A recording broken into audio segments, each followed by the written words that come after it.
കുറച്ച് ചാമ്പയ്ക്ക പറിക്കാനായിട്ട് വന്നതാണ്. ഒരുപാട് ചാമ്പയ്ക്കൊന്നുമില്ല, ഉള്ളത് കുറച്ച് ചാമ്പയ്ക്കുള്ളൂ. പക്ഷേ നല്ല വലുപ്പവും നല്ല കളറും ഉള്ള ചാമ്പയ്ക്കാണ് കേട്ടോ. ഇന്ന് കോയമ്പത്തൂർ പോകുന്നുണ്ട്. ഉണ്ണിയേട്ടൻ വയറിങ് സാധനമൊക്കെ എടുത്തുകൊണ്ടിരുന്ന ഒരു കടയുടെ അടുത്ത് ചേട്ടൻ നല്ല പരിചയമാണ് കേട്ടോ. അപ്പം ഒരുപാട് വർഷങ്ങളായിട്ട് എടുത്തുകൊണ്ടിരുന്നതാണ് അവിടെ വയറിങ് സാധനങ്ങളൊക്കെ. ചക്കയും മാങ്ങയാവുന്ന സമയത്ത് അതൊക്കെ കൊണ്ട് കൊടുക്കലുണ്ട്. അപ്പം ഇന്ന് അവിടെ കുറച്ച് സാധനം എടുക്കാൻ പോകുന്നുണ്ട്. അതിൻ്റെ കൂടെ ചാമ്പയ്ക്കയും കൂടെ കൊണ്ട് കൊടുക്കാമല്ലോ എന്ന് വിചാരിച്ചിട്ട് പറിച്ചെടുക്കുന്നതാണ് കേട്ടോ. ഇപ്പോൾ വർക്ക് എടുക്കുന്നത് കുറച്ച് നാളായിട്ട് നിർത്തിയിട്ടുണ്ട്. അപ്പോൾ കുറച്ച് നാളായി അവിടെ പോയിട്ട് കേട്ടോ. ചാമ്പയ്ക്ക് കുറച്ച് കിട്ടിയോളം ഉള്ളത് പറിച്ചെടുത്ത് എന്നിട്ട് വീട്ടിൽ വന്നിട്ട് അതൊക്കെ ഒന്ന് എടുത്ത് വെച്ചു. മാങ്ങയും കുറച്ച് അച്ചാറും പിന്നെ ചാമ്പയ്ക്കൊക്കെ എടുത്ത് വെച്ചിട്ടുണ്ടായിരുന്നു. കുളിയൊക്കെ കഴിഞ്ഞ് വന്നത് റെഡി ആവാനായിട്ട് പോവുകയാണ്. ഞാനൊരു സിറം കാണിച്ചു തരാം കേട്ടോ. ഇത് ഡോക്കിൻ്റെ 10% നിയാസിനമൈഡ് സിറമാണ്.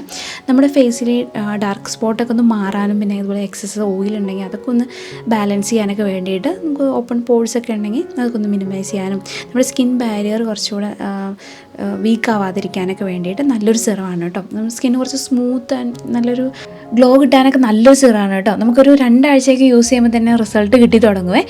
പെട്ടെന്ന് തന്നെ നമ്മുടെ സ്കിന്നിലോട്ട് അബ്സോർബ് ആവുകയും ചെയ്യും. ഒരു നമുക്ക് റേറ്റ് കുറവിൽ നിയാസിനമൈഡിൻ്റെ നല്ലൊരു സിറാണ് കേട്ടോ ഇത്. അപ്പോൾ ഞാൻ പ്രൊഡക്റ്റ് ടാഗ് ചെയ്ത് കൊടുക്കുക. ആർക്കെങ്കിലും വാങ്ങാൻ ആഗ്രഹമുണ്ടെങ്കിൽ ചെക്ക് ചെയ്ത് നോക്കണേ. ബാംഗ്ലൂരിലും കൊച്ചിയിലും ചെന്നൈയിലും 3 മണിക്കൂറിനുള്ളിൽ തന്നെ ഡെലിവറി ഉണ്ട് കേട്ടോ. അപ്പോൾ ഒന്ന് ചെക്ക് ചെയ്ത് നോക്കണേ. പിന്നെ റെഡിയായി വീട്ടിൽ നിന്ന് ഇറങ്ങിയിട്ട് പിള്ളേരെയും വലിയ എൻ്റെ വീട്ടിൽ കൊണ്ട് വിട്ടിട്ട് നേരെ കോയമ്പത്തൂർ വന്നു കേട്ടോ. പിള്ളേരെ വിട്ടിട്ട് പോകുന്നതുകൊണ്ട് തന്നെ ഋഷിക്കുട്ടനെ വിട്ടിട്ട് പോകുന്നതുകൊണ്ട് തന്നെ വേഗമായിരുന്നു പോയിട്ടുണ്ടായിരുന്നത്. ഞങ്ങൾ ചാമ്പയ്ക്കൊക്കെ കൊണ്ട് കൊടുത്തിട്ടുണ്ടായിരുന്നു കേട്ടോ. അപ്പോൾ അവിടുന്ന് ചേട്ടന് കുറച്ച് സാധനങ്ങൾ നമുക്ക് തന്നിട്ടുണ്ടായിരുന്നു കേട്ടോ.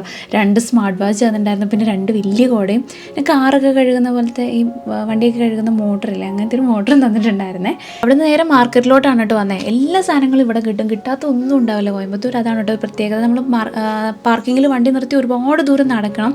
കുഞ്ഞിനെ കൊണ്ടുവന്നിട്ടുണ്ടായിരുന്നില്ല, അതുകൊണ്ട് തന്നെ തിരക്ക് പിടിച്ച എല്ലാ സ്ഥലത്തും പോകുമായിരുന്നു കേട്ടോ. വെളുത്തുള്ളി എടുക്കണമായിരുന്നു, വെളുത്തുള്ളി കടയിൽ പോയി. പിന്നെ കുറേ നമുക്ക് പാക്കിങ്ങിലുള്ള കുറേ ഐറ്റംസൊക്കെ വേണമായിരുന്നു. നമുക്ക് ഈ ബബിൾ റാപ്പ് അല്ലെങ്കിൽ ബോക്സ് അങ്ങനത്തെ സാധനങ്ങളും പിന്നെ അതുപോലെ തന്നെ അച്ചാർ അല്ലെങ്കിൽ തേനൊക്കെ പാക്ക് ചെയ്യാനായിട്ടുള്ള ബോട്ടിൽ സാധനങ്ങളൊക്കെ വേണമായിരുന്നു. അതൊക്കെ പോയി നോക്കിയിട്ടുണ്ടായിരുന്നേ. അതൊക്കെ എടുത്ത് വണ്ടിയിൽ കൊണ്ട് വെക്കുകയും ചെയ്തിട്ടുണ്ടായിരുന്നു. വെളുത്തുള്ളിയിൽ തന്നെ ഏറ്റവും നല്ല വെളുത്തുള്ളി ഇപ്പം നാടൻ വെളുത്തുള്ളിയാണ് കേട്ടോ ഉള്ളത്. ഇതിൽ തന്നെ ഏറ്റവും നല്ല വെളുത്തുള്ളി വരുന്നത് 220 രൂപയ്ക്കും. പിന്നെ ഇതൊരു ഭയങ്കര എരിവുള്ള ടൈപ്പ് വെളുത്തുള്ളിയുടെ 360 രൂപയ്ക്ക്. പക്ഷേ അത് നമ്മുടെ സാധാരണ ഇതിലൊന്നും ഇടാനായിട്ട് പറ്റില്ല. അവിടെ നിന്ന് പിന്നെ മിക്സി നോക്കാനായിട്ട് പോയി. ചക്കവരട്ടി ഉണ്ടാക്കുന്നുണ്ട്. അപ്പോൾ ചക്കവരട്ടി അത് ചക്കയൊന്ന് വേവിച്ച് അരയ്ക്കാനായിട്ടുള്ള വലിയ മിക്സി എടുത്തിട്ടുണ്ടായിരുന്നു. പിന്നെ അവിടെ നിന്ന് ഭക്ഷണമൊന്നും കഴിക്കാനായിട്ടൊന്നും നിന്നില്ല. എന്ന് സമയം ഉണ്ടായിരുന്നില്ല. കടകളും കുറേ അടച്ചേക്കുമായിരുന്നേ. രാവിലെ 8 മണിയായപ്പോൾ കഴിച്ചതാണ്. പിന്നെ വൈകുന്നേരം ഒരു 6:30 ആയപ്പോൾ കഴിക്കുന്ന കേട്ടോ. നല്ല വിശന്നായിരുന്നേ.